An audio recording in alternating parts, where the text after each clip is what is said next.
Good evening, everyone. So I'm just going to quickly go over the vocab that I've put up on the long-term schedule. So the first speech is about social protection. I'm going to mention the ILO, the International Labour Organization, and a report that they publish called the World Social Protection Report. And I will mention a couple of things like social benefits and fiscal consolidation.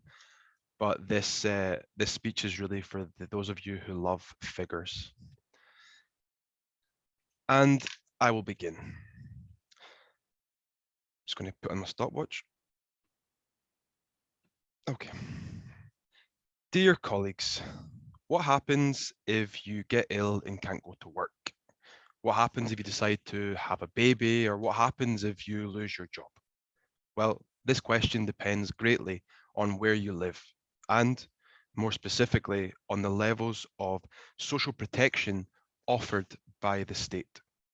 I was in a meeting recently in which they were discussing the ILO World Social Protection Report for 2020-2022, and I was quite struck by some of the information and some of the figures contained in the report, and that's why I want to talk about it today. Firstly, what is social protection? So social protection or social security is a human right. It is the set of policies and programs which enable the reduction and prevention of poverty and vulnerability throughout the life cycle.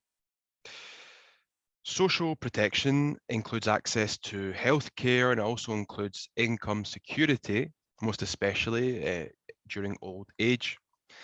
And also includes other things such as unemployment, illness, disability, work injuries, maternity, loss of the main income earner, and also families with children.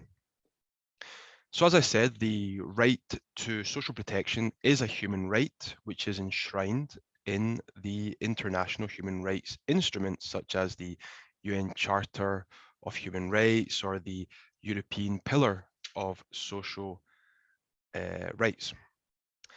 Over the last 150 years, social protection coverage has reached unprecedented levels.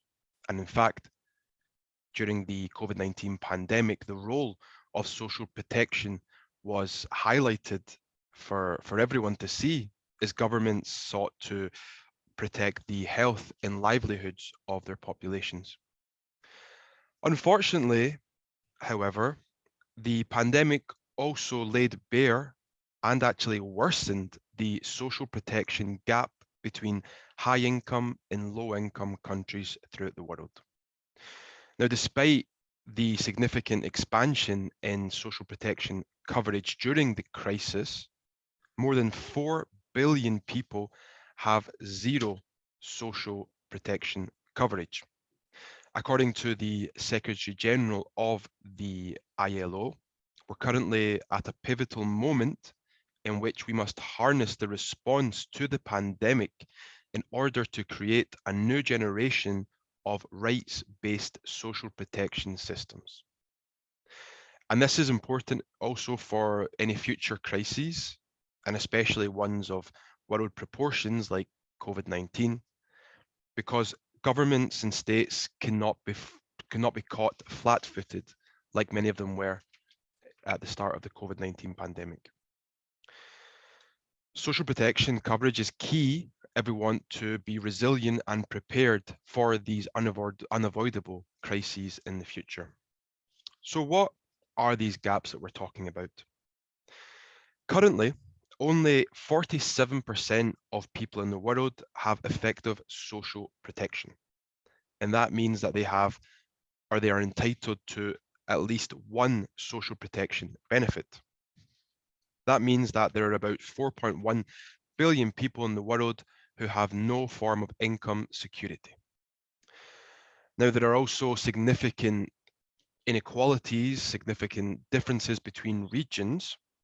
If we look at, for example, Europe and Central Asia, these areas, these regions are at the top of the tables when it comes to social protection, with about 84% of people being covered by at least one benefit. If you look to the Americas, the average is around 64.3% as well. However, in places like Asia and the Pacific, in the Arab nations, and also in Africa, we actually reach as low as 17.4%, which is the case in Africa. And this really highlights the significant gaps that there are between different regions. Worldwide, the majority of children do not have any social protection. In fact, only 1/3 of children are covered by at least one social benefit. In addition, only 45% of mothers with newborns receive a cash maternity benefit. Now, there are a number of figures like this for people with disabilities or other reasons, and there are also big differences between regions, between rural and urban areas, and also between men and women.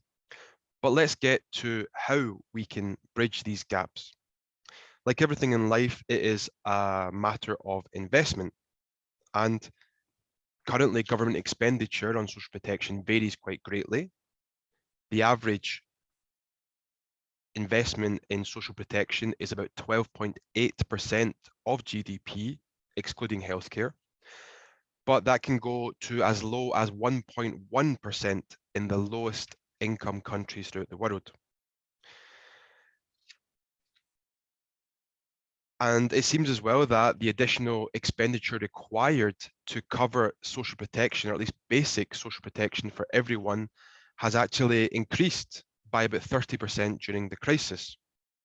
And this means that governments would need to spend anything between 70 and $750 billion a year to bridge this gap.